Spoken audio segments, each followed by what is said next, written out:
আমি গণভোটের ব্যাপারে একটা কথা বলতে চাই। আমাদের সরকার দলীয় বন্ধুরা হয়তো রাগ করবেন, রাগ করলেও বলতে হয়। মাননীয় স্পিকার, আপনাকে ধন্যবাদ। আমি আমার কথা বলার শুরুতেই আমি শ্রদ্ধার সাথে স্মরণ করছি 47, 71, 90 এবং 24-এ যারা জীবন দিয়েছেন, এবং আরও শ্রদ্ধার সাথে স্মরণ করছি আমাদের নেতা সাবেক মন্ত্রী শহীদ মাওলানা মতিউর রহমান নিজামী সহ ফেসিবাদের আমলে আওয়ামী জামাত এবং বিএনপি সহ বাংলাদেশের নির্যাতিত মানুষেরা যারা জীবন দিয়েছেন তাদেরকে আমি শ্রদ্ধার সাথে স্মরণ করছি। মাননীয় স্পিকার, আমাদের এখন বাজেট অধিবেশন চলছে, বাজেটের উপরে আলোচনা চলছে। বাজেটে অনেকেই বলছেন আমাদের সরকারি দলের মাননীয় সদস্যবৃন্দ যে এবারের বাজেট এত ভালো হয়েছে যে কেউ মিছিলও করে নাই, কেউ দামও বাড়ে নাই। আমি মনে করি কথাটা মোটেই সঠিক নয়। দামও বেড়েছে, মিছিলও হয়েছে। দাম তো এখন বাড়বে কেন? দাম তো আগেই বাড়ায় দিয়েছেন। কারণ তেলের দাম, গ্যাসের দাম, বিদ্যুতের দাম এটা আগেই বৃদ্ধি হয়েছে, তখন মিছিল শুরু হয়েছে।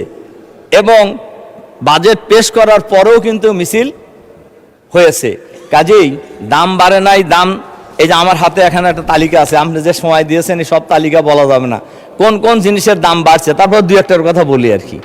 মাননীয় স্পিকার, এলপিজি গ্যাস এটা বৃদ্ধি হয়েছে। আগে ছিল 1341 টাকা, এখন হচ্ছে 1728 টাকা, বৃদ্ধি হয়েছে 28.9 টাকা, তার মানে 29 টাকা। এরপরে ডিজেলের দাম বৃদ্ধি হয়েছে প্রতি লিটারে 15 টাকা। কেরোসিনের তেলের দাম বৃদ্ধি হয়েছে প্রতি লিটারে 18 টাকা। এরপরে পেট্রোলের দাম বৃদ্ধি হয়েছে প্রতি লিটারে, আগে ছিল 116 টাকা, এখন হচ্ছে 135 টাকা, 19 টাকা বৃদ্ধি হয়েছে। এইভাবে যদি আমি ধরি, ডিমের দাম প্রতি 1 ডজন ডিমের দাম ছিল আগে, আপনার ব্রয়লার মুরগির ডিম ছিল 100, প্রতি কেজি ছিল মুরগি 185 টাকা, এখন হচ্ছে 200 টাকা। ডিম ছিল 1 ডজন 135 টাকা, এখন হচ্ছে 145 টাকা। পেঁয়াজের দাম আগে ছিল 50 টাকা, এখন ছিল 58 টাকা। সোনালী মুরগি প্রতি কেজি ছিল 300 টাকা, এখন 400 টাকা। এখন আমাদের সরকারি দলের বন্ধুরা আসলে আদৌ বাজারে যান কি না এটা হলো প্রশ্ন আর কি। বাজারে গেলে তো এটা টের পাইতেন আর কি। মাননীয় স্পিকার, এরপরে ওনারা অনেকেই বলছেন যে আমরা বলছি গরিব মারার বাজেট, এটা আসলেই গরিব মারার বাজেট। আমি লুটপাটের বাজেটের কথা বলতে চাই না, তবে গরিব মারার বাজেট এ ব্যাপারে কোনো সন্দেহ নাই। আপনার যে সমস্ত জায়গায় ভ্যাট ধরা হয়েছে তার মধ্যে মুদির দোকানেও ভ্যাট ধরা হয়েছে। আমাদের নেতা, বিরোধী নেতা বলছিলেন ফকিরকেও ভ্যাট দিতে হয়, কারণ ফকির তো সারাদিন ভিক্ষা করে ওই মুদির দোকানে যায় তার জিনিস কেনে রাত্রে খাবার জন্য, কাজে তাকেও ভ্যাট দিয়ে তারপরে বাড়িতে যেতে হয় জিনিস কিনে নিয়ে। তাহলে এটা কি গরিব মারার বাজেট বলতে হবে না? ভিক্ষা করে সে তাকেও ভ্যাট দিতে হয়। মাননীয় স্পিকার, এরপরে আমাদের মাননীয় অর্থমন্ত্রী বাজেটের উপর যে সংবাদ সম্মেলন করছিলেন, সেই সংবাদ সম্মেলন উনি খুবই ক্লিয়ার করে একটা সত্য কথা বলছেন। উনি বলছেন অর্থনীতি ঘুরে দাঁড়াবে 4র্থ বছরে। তার মানে এই বাজেট ভালো বাজেট নয়। ভালো বাজেট যদি হইতো তাহলে এই বছরই অর্থনীতি ঘুরে দাঁড়াইতো, কিন্তু এটা 4র্থ বছরে যা অর্থনীতি ঘুরে দাঁড়াবে। তার মানে 3 বছর বাংলাদেশের মানুষকে কষ্ট করতে হবে। বাংলাদেশের মানুষ যা আগে কষ্টে ছিল ওই রকম কষ্টে বাংলাদেশের মানুষকে আবারও থাকতে হবে। মাননীয় স্পিকার, এরপরে আমি বাজেটের ব্যাপারে, বাজেটে এবার জিডিপি প্রবৃদ্ধি ধরা হয়েছে 6.5, কিন্তু বিশ্বব্যাংকের পূর্বাভাস হলো এবারে ম্যাক্সিমাম জিডিপি বৃদ্ধি পেতে পারে 4.6। মূল্যস্ফীতির হার ধরা হয়েছে 7.5, কিন্তু ইতিমধ্যেই মার্চ থেকে যদি আমরা ধরি, ফেব্রুয়ারি বাদই দিলাম, মার্চ, এপ্রিল, মে বৃদ্ধি হয়ে এখন হয়েছে 9.42। তাহলে আমাদের যে জিডিপি এবং মুদ্রাস্ফীতির যে হার ধরা হয়েছে এটা কিন্তু ইতিমধ্যেই ফেল করেছে। কাজেই এটা যে জনবান্ধব বাজেট এটা বলার কোনো সুযোগ এখানে নাই। মাননীয় স্পিকার, এবছরে এডিবির, যেটা গত 1 বছরে 11 মাসে এডিবির বাস্তবায়ন হয়েছে 48.23% এক মাসে 1 লাখ কোটি টাকা ব্যয়ের চাপ, উন্নয়ন খরচে বড় স্থবিরতা, বেশ কয়েকটি মন্ত্রণালয় বরাদ্দের 1/3 ব্যয় করতে পারেননি। তাহলে যদি উন্নয়ন বরাদ্দ যদি বাস্তবায়িত হয় 48.23%, তাহলে 51%-এরও বেশি কিন্তু এখনও অবাস্তবায়িত রয়ে গেছে। কিন্তু মাস বাকি আছে কয়টা? এটা হলো 11 মাসের রিপোর্ট, 1 মাস। তাহলে 1 মাসে এই টাকা কিভাবে বরাদ্দ হবে? এবং এই যে তড়িঘড়ি করে বরাদ্দ, এই জায়গায় অফিসে আদালত থেকে শুরু করে সর্বত্রই লুটপাট হবে। এবং এই না হলে লুটপাট না করলে এত টাকা খরচ করবে কীভাবে? 11 মাসে 48% খরচ হয়েছে, আর 1 মাসে 51-52% খরচ হবে কিসের ভিত্তিতে? মাননীয় স্পিকার, সুতরাং এই বাজেট আসলে জনবান্ধব নয়, এটা আমরা বলতে পারি।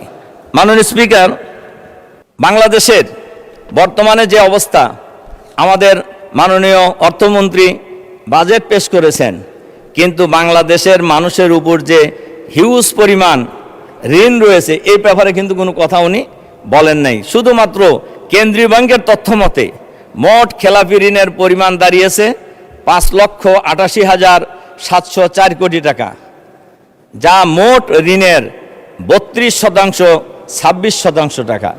এটার বিরাট ব্যাপার। অথচ আপনার 3% কম খেলাপি ঋণ এমন ব্যাংকের সংখ্যা খুবই কম। কেবলমাত্র খেলাপি ঋণের কারণে ব্যাংকগুলো ঝুঁকির মাত্রা বেড়েছে। 3% কম হইলেই বিদেশিরা এটাকে ঝুঁকিপূর্ণ মনে করে, আর এখানে আমাদের এখন 32.26% আসলে ঋণের মোট ঘাটতি কিন্তু রয়েছে, সমান খেলাপি ঋণ রয়েছে, যেটা 2009 সালের জানুয়ারিতে আওয়ামী লীগ যখন ক্ষমতায় আসে, এর আগে আমাদের 4 দলীয় জোট সরকারের পরে ব্যাংকের খেলাপি ঋণের পরিমাণ ছিল মাত্র 22,000 কোটি টাকা, 22,481 কোটি টাকা। কিন্তু এখন ব্যাংকের খেলাপি ঋণের পরিমাণ দাঁড়িয়েছে 5,88,704 কোটি টাকা। তাহলে দেখা যাচ্ছে এই টাইমে খেলাপি ঋণের পরিমাণ কিন্তু ব্যাপকভাবে বৃদ্ধি হয়েছে। কিন্তু এই ব্যাপারে বাজেটের কিন্তু এই খেলাপি ঋণের ব্যাপারে আসলে তেমন কোনো তথ্য আমরা পাইনি। মাননীয় স্পিকার, এবছরে এই সরকার ক্ষমতা আসার পরে যে বিদেশে ঋণ পরিশোধ করা হয়েছে, ঋণের টাকা দিয়ে ঋণ পরিশোধ, এটা একটা নতুন মাত্রা যুক্ত হয়েছে, যেটা আগামী কয়েক বছরের মধ্যে অনেক গুণ বৃদ্ধি পাবে। প্রায় 4 লক্ষ কোটি টাকা ঋণ পরিশোধ করতে হবে, যেটা আমাদের মতো দেশে কোনোভাবেই সম্ভব নয়। সম্মানিত মাননীয় স্পিকার, এই হলো আমি বাজেটের উপর কয়টা কথা বলার পর বাংলাদেশে বাজেট বাস্তবায়নের, বাংলাদেশের সমস্যার সমাধানের ক্ষেত্রে সবচাইতে বড় বাধা হয়ে দাঁড়িয়েছে এখন আইন শৃঙ্খলা পরিস্থিতি। আইন শৃঙ্খলা পরিস্থিতি গত 3 মাসের রিপোর্টে 100 দিনে হয়েছে 605 জন, অপহরণ হয়েছে 196 জন। এটা হলো টিআইবির রিপোর্ট, এবং সেই রিপোর্টে বলা হয়েছে যে হয়েছে 605 জন, এর মধ্যে সরকার দলের লোক খুন হয়েছে 288 জন। তাহলে সরকার দলের লোক করলো কারা আর হইল কারা? তাহলে দেখা যাচ্ছে যা কাণ্ড হয়েছে, এর ঘটনা বাংলাদেশে যা ঘটেছে, এর প্রায় অর্ধেক মানুষ কিন্তু সরকার দলীয় হয়েছে। এর অর্থ হলো নিজের দলের লোকদেরকে নিজেরাই। এটাই যদি হয়, তাহলে যে সরকারের কাছে নিজের দলের লোকের জীবনের নিরাপত্তা নাই, সেই সরকারের কাছে বাংলাদেশের সাধারণ মানুষের জীবনের কি নিরাপত্তা আশা করা যেতে পারে? মাননীয় স্পিকার, এবং ধর্ষণের শিকার হয়েছে, এই বিস্তারিত রিপোর্ট আমাদের কাছে আছে। আমাদের মাননীয় স্বরাষ্ট্রমন্ত্রী আলহামদুলিল্লাহ উনি সব দিক দিয়ে দক্ষ, উনি সব মন্ত্রণালয়ে কিন্তু প্রক্সি দেন, কিন্তু উনি আইন শৃঙ্খলা রক্ষা করার ক্ষেত্রে আমি মনে করি ব্যর্থ হয়েছে। তার কারণ উনি আইন শৃঙ্খলা রক্ষা করতে পারেন নাই। গত পরশুদিনও আপনার সব পত্রিকায় এসেছে, লক্ষ্মীপুরে মা এবং 3 জন মেয়ে, ঢাকা বিশ্ববিদ্যালয়ের একজন ছাত্রী সহ 3 বোন এবং মাকে নৃশংসভাবে করা হয়েছে। ঘটনা প্রতিনিয়ত হয়ে যাচ্ছে, কিন্তু এগুলো কিন্তু আইন শৃঙ্খলা বাহিনী এটা কতটুকু এরা মানুষের জান মাল ইজ্জত আবরু নিরাপত্তা বিধান করতে পারছে, এটা কিন্তু আমরা আসলে কেউই বুঝতে পারছি না। মাননীয় স্পিকার, মাদকের ব্যাপারে এই এখনই একটা বিল দেখলাম যে আমাদের মাননীয় স্বরাষ্ট্রমন্ত্রী বিল আনছেন মাদকের বিরুদ্ধে, কিন্তু মাদক আজকে এই পার্লামেন্টের আমরা সবাই, সরকারি দল বিরোধী দল, আমরা কিন্তু সবাই ঐক্যমত পোষণ করেছি যে মাদক একটা ক্যান্সার, এই ক্যান্সারের মতো একটা জাতিকে ধ্বংস করে খাচ্ছে, কিন্তু মাদক বন্ধ হচ্ছে না। মাদক সেবী এবং মাদক সেবীর সংখ্যা এখন একটা রিপোর্ট অনুযায়ী 83 লাখ, এর সিংহভাগই হলো যুবক। কাজেই দেরিতে হলেও আমাদের মাননীয় স্বরাষ্ট্রমন্ত্রী মাদকের বিরুদ্ধে বিল আনছেন। আমরা আশা করব এই বিল বাস্তবায়নের মধ্য দিয়ে, আইন পাশ করার মধ্য দিয়ে বাংলাদেশের মাঠে থেকে মাদক চিরতরে বিদায় নেবে ইনশাআল্লাহ। নেওয়া উচিত। এটা নিতে হলে মাদক সেবী চাইতো মাদক সরবরাহকারীদেরকে আগে চিহ্নিত করতে হবে এবং মাদক যে দেশ থেকে আসছে এই আশাটা বন্ধ করতে হবে, এটাও কিন্তু স্বরাষ্ট্রমন্ত্রীর দায়িত্ব। তাহলে দেখা যাচ্ছে আইন শৃঙ্খলা পরিস্থিতির অবনতি হয়েছে মারাত্মকভাবে, দেশে কোনো আইন শৃঙ্খলা নাই, আবার মাদকের সয়লাভও হয়েছে, কিন্তু এটাও কিন্তু স্বরাষ্ট্রমন্ত্রীর সাথেই রিলেটেড।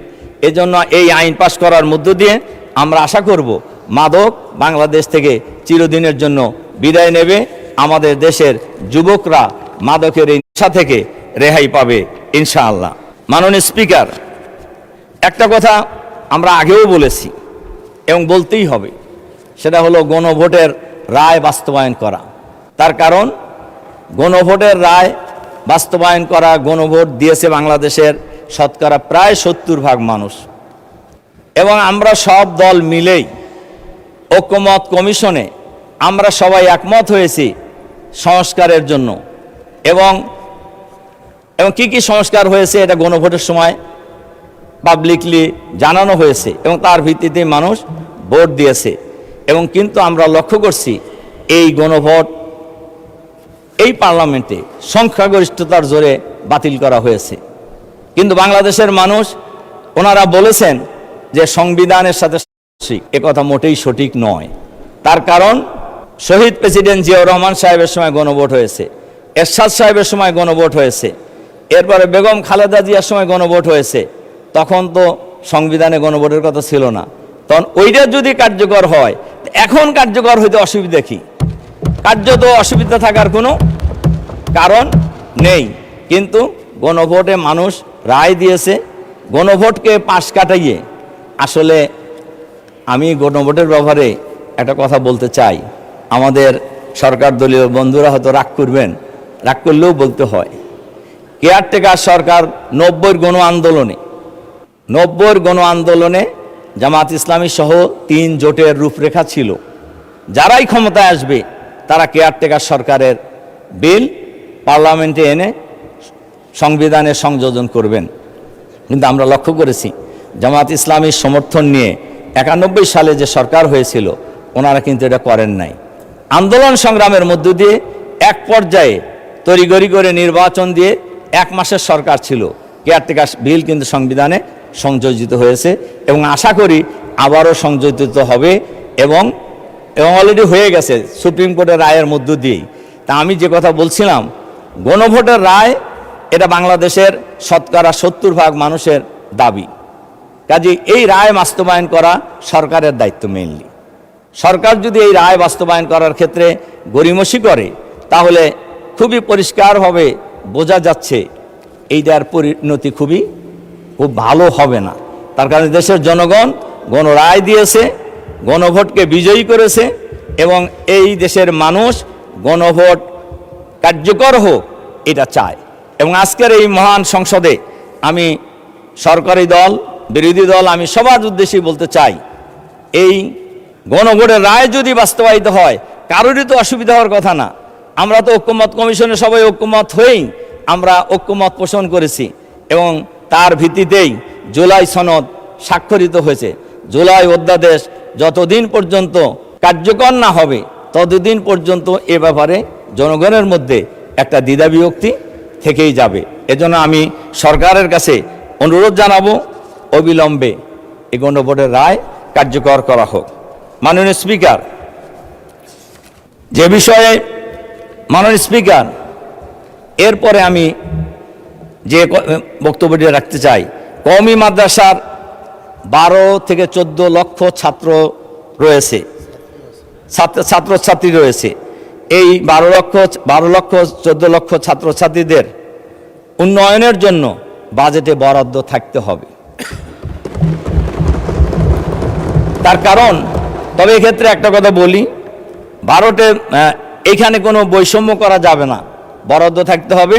তবে হায়াতুল উলিয়া যারা তাদের বোর্ড আছে, এদের সাথে আলাপ আলোচনা করেই এই বরাদ্দ কিভাবে কাজে লাগানো যায় এ ব্যাপারে বাস্তবায়ন করতে হবে। মাননীয় স্পিকার, বাজেট আমাদের নেতা আগেও বলেছেন, আমিও আবার বলছি, বাজেট জানুয়ারি থেকে ডিসেম্বর ক্যালেন্ডার অনুযায়ী হওয়া উচিত। এটার একটু আগেই আমি এর প্রমাণ দিয়েছি। যদি জানুয়ারি টু ডিসেম্বর হয়, তাহলে এই যে ফাঁকফোকর খোঁজার, এই যে রেইনি সিজনে যে আপনার তড়িঘড়ি করে 1 মাসে 51% বাস্তবায়নের যে তাগিদ, এইটা আর তখন থাকবে না। এর সাথে সাথে আমি এ অনুরোধও জানাবো যে বাজেট প্রতি 3 মাস অথবা 4 মাস অন্তর অন্তর পর্যালোচনা হওয়া উচিত পার্লামেন্টে, যে বাজেট কতটুকু ব্যয় হলো, কত বাজেট নির্ধারিত ছিল, কত বাজেটের ব্যয় হয়েছে। মাননীয় স্পিকার, সরকারকে একটা বিষয়ে অবশ্যই ধন্যবাদ দিতে হবে যে অল্প হলেও ইমাম এবং মুয়াজ্জিনদের জন্য বেতন নির্ধারণ করা হয়েছে, যদিও সেটা খুবই কম। আমি আজকের এই মহান সংসদে আমি শুধুমাত্র ইমাম মুয়াজ্জিন নয়, অন্যান্য ধর্মেরও যে উপাসনালয় আছে, সেই সমস্ত জায়গায় যারা দায়িত্ব পালন করছেন, পুরোহিত বা পাদ্রী যারা দায়িত্ব পালন করছেন, এবং সারা দেশেই যার যার অবস্থান অনুযায়ী আমি বেতন নির্ধারণ করার জন্য আমি এই মহান পার্লামেন্টে দাবি জানাচ্ছি। মাননীয় স্পিকার, আমাদের দেশের বেশিরভাগ মানুষ যারা ইসলাম জানে, চর্চা করার চেষ্টা করে, এরা কিন্তু ছোটবেলায় ফোরকানিয়া মাদ্রাসা, ইবতেদায়ী মাদ্রাসা থেকেই তাদের এই যাত্রাটা শুরু হয়। কাজেই কিন্তু এই ইবতেদায়ী মাদ্রাসার ছাত্র এবং শিক্ষকরা খুবই অবহেলিত। কাজে আমি মহান সংসদে আপনার মাধ্যমে আমি দাবি জানাচ্ছি যে ইবতেদায়ী মাদ্রাসা একটু যাচাই বাছাই করে এগুলোকেও সরকারিকরণের জন্য আমি সরকারের কাছে আহ্বান জানাচ্ছি। মাননীয় স্পিকার, জুলাই শহীদদের সাথে গত 16 বছরে জুলাই শহীদদের জন্য একটি ভাতা নির্ধারণ করা হয়েছে, আমি এজন্য সরকারকে মোবারকবাদ জানাই। কিন্তু জুলাই শহীদদের সাথে এই 16 বছরে বাংলাদেশে যত লোক শহীদ হয়েছে, পঙ্গু হয়েছে, অপহরণ হয়েছে, এদেরও একটি নির্ধারিত পরিমাণ ভাতা নির্ধারণ করে পুনর্বাসনের ব্যবস্থা করা হোক। মাননীয় স্পিকার, কারিগরি শিক্ষা ব্যবস্থাকে আরও সমুন্নত করার জন্য, শক্তিশালী করার জন্য আমি মহান সংসদে আমি দাবি উত্থাপন করছি। মাননীয় স্পিকার, স্বাস্থ্য মন্ত্রণালয় এবং শিক্ষা মন্ত্রণালয় থেকে শুরু করে জনপ্রশাসনে আপনারা এর আগেও শুনেছেন, এখন সর্বত্রই দলীয়করণের উৎসব চলছে। এই উৎসব থেকে আমাদেরকে বিরত হইতে হবে। তার কারণ আমরা লক্ষ্য করছি, গত ফেসিবাদের আমলে যে সকল ফেসিবাদের দোসররা বিভিন্ন জায়গায় অবস্থান করছেন, তারা এখনও স্ব জায়গায় আছেন এবং তাদের প্রমোশন হচ্ছে এবং তারা ভালো জায়গায় পোস্টিং পাচ্ছেন। কিন্তু এই 16 বছরে যারা নির্যাতিত হয়েছেন, ওএসডি হয়েছিলেন, এদেরকে আবার ওএসডি করা হচ্ছে, এদেরকে আবার অপেক্ষাকৃত কম গুরুত্বপূর্ণ জায়গায় পোস্টিং দিয়ে তাদেরকে নির্যাতনের শিকার হতে হচ্ছে। কাজেই আমি আজকের এই মহান সংসদের মাধ্যমে আমি সরকারের কাছে আহ্বান জানাবো, আমাদের শিক্ষামন্ত্রী এর আগে ছিলেন, এখন অবশ্য উনি নাই, এরপরে আমাদের স্বাস্থ্যমন্ত্রীও নাই, আমি আপনার মাধ্যমে আমি তাদেরকে অবহিত করতে চাই, আজকে সর্বত্রই যে দলীয়করণের যে উৎসব চলছে, আমরা তো এর আগেও বলেছি, এমনি জেলা পরিষদ, পৌরসভা, সিটি কর্পোরেশন, বিশ্ববিদ্যালয় সমূহ দলীয় লোকদেরকে নিয়োগ দেওয়া হয়েছে। এখন আমরা লক্ষ্য করছি প্রশাসনেও সর্বত্রই দলীয়করণ উৎসব চলছে এবং একটা বিশেষ শ্রেণীকে অবমূল্যায়ন করে, আবারও আগেও তারা নির্যাতিত ছিল, এখনও তারা নির্যাতনের শিকার হচ্ছে। এর থেকে বেরিয়ে আসার জন্য আমি সরকারের কাছে আহ্বান জানাচ্ছি। মাননীয় স্পিকার, আমরা এর সাথে সাথে আরেকটা জিনিস আমরা লক্ষ্য করছি, শেখ হাসিনা দীর্ঘ 16 বছর, প্রায় 16 বছর ফ্যাসিবাদী শাসন চালিয়েছিল। এক পর্যায়ে ছাত্র জনতার আন্দোলনের মুখে তিনি দেশ থেকে পদত্যাগ করে পালিয়ে যেতে বাধ্য হন।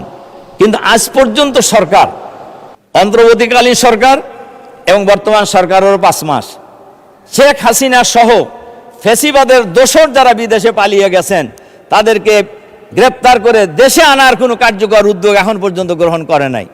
আমি মহান সংসদে আপনার মাধ্যমে আমি সরকারের কাছে আহ্বান জানাতে চাই, শেখ হাসিনা সহ যারা বহু মামলার আসামি, ইতিমধ্যে তার সাজাও হয়েছে, তিনি সহ তাদেরকে ফ্যাসিবাদের দোসর যারা ছিলেন তাদেরকে গ্রেপ্তার করে দেশে ফিরিয়ে এনে এবং বিচারের মুখোমুখি করে বিচার কার্যক্রম যত তাড়াতাড়ি সম্ভব শেষ করার জন্য আমি আপনার মাধ্যমে আহ্বান জানাচ্ছি। মাননীয় স্পিকার, ওসমান হাদি, শরীফ ওসমান হাদি ফ্যাসিবাদী আমলের পরে তাকে নৃশংস হত্যা করা হয়েছে। আমাদের মাননীয় স্বরাষ্ট্রমন্ত্রী বলেছেন বক্তৃতায়, বাইরে সম্ভবত এক বক্তৃতায় শুনলাম, ওসমান হাদির খুনিদেরকে গ্রেপ্তার করা হয়েছে, তাদেরকে ফিরিয়ে আনা হবে। আমার প্রশ্ন হলো, ফিরিয়ে আনতে দেরি হচ্ছে কেন? এটা তো আলোচিত ঘটনা। অবিলম্বে ওসমান হাদির খুনিদেরকে যারা গ্রেপ্তার হয়েছে এবং যারা গ্রেপ্তার হয় নাই তাদের দেশে থাকুক অথবা বিদেশে থাকুক, তাদেরকে গ্রেপ্তার করে দেশে ফিরিয়ে এনে আইনের কাঠগড়ায় দাঁড় করানোর জন্য আমি সরকারের প্রতি আহ্বান জানাচ্ছি। মাননীয় স্পিকার, আমরা যদি সব মিলে যদি চিন্তা করি তাহলে আমাদের এই বাংলাদেশ একটি সুন্দর বাংলাদেশ। এই বাংলাদেশে এখন বড় সমস্যা হলো দুর্নীতি, কিন্তু দুর্নীতি বন্ধ করার জন্য কার্যকর কোনো উদ্যোগ গ্রহণ করা হয় নাই। দুর্নীতি কমিশন এখন পর্যন্ত গঠন করা হয় নাই, গুম কমিশন এখন পর্যন্ত গঠন করা হয় নাই, অথচ এগুলি সবই কিন্তু ছিল, কিন্তু এগুলিকে এরা পদত্যাগ করেছে সরকারের সিদ্ধান্তের কারণেই, অথবা সরকারের সিদ্ধান্তের প্রতি তারা প্রতিবাদ স্বরূপ তারা পদত্যাগ করেছে। মাননীয় স্পিকার, এক্ষেত্রে আমাদের মাননীয় অর্থমন্ত্রী যে বাজেট পেশ করেছেন সেই বাজেটের মধ্যেও দুর্নীতি দমন কমিশন, কমিশনের ব্যাপারেও আলাদা করে কোনো বাজেট রাখা হয়েছে বলে এটা প্রতীয়মান হয় নাই। মানবাধিকার কমিশন সহ মাননীয় স্পিকার, আমরা আজকের এই মহান সংসদে বাজেট অধিবেশনে আমরা সরকারের কাছে আহ্বান জানাবো, এই সমস্ত মানবাধিকার কমিশন, দুর্নীতি কমিশন, কমিশনে বাজেট বরাদ্দের জন্য আমরা আহ্বান জানাচ্ছি। মাননীয় স্পিকার, এর সাথে সাথে আমরা বাজেটের পাশাপাশি মাননীয় স্পিকার আরেকটা কথা বলতে হয়, দুর্নীতিমুক্ত এজন্যই করতে হবে, গত 25 সালে বাংলাদেশ থেকে টাকা পাচার হওয়ার একটা নিরাপদ রাখার জায়গা হলো সুইস ব্যাংক। সুইস ব্যাংকে 12,000 কোটিরও বেশি টাকা এই বাংলাদেশ থেকে গত 1 বছরে পাচার হয়েছে। যদি এটা কারা করলো? যদিও এটা অন্তর্বর্তীকালীন সরকারের সময় ছিল, কিন্তু এইটা বের করার দায়িত্ব বর্তমান সরকারের। কিন্তু বর্তমান সরকার এই টাকা, পাচারকৃত টাকা ফেরত আনার ব্যাপারে কি কোনো কার্যকর পদক্ষেপ গ্রহণ করেছেন?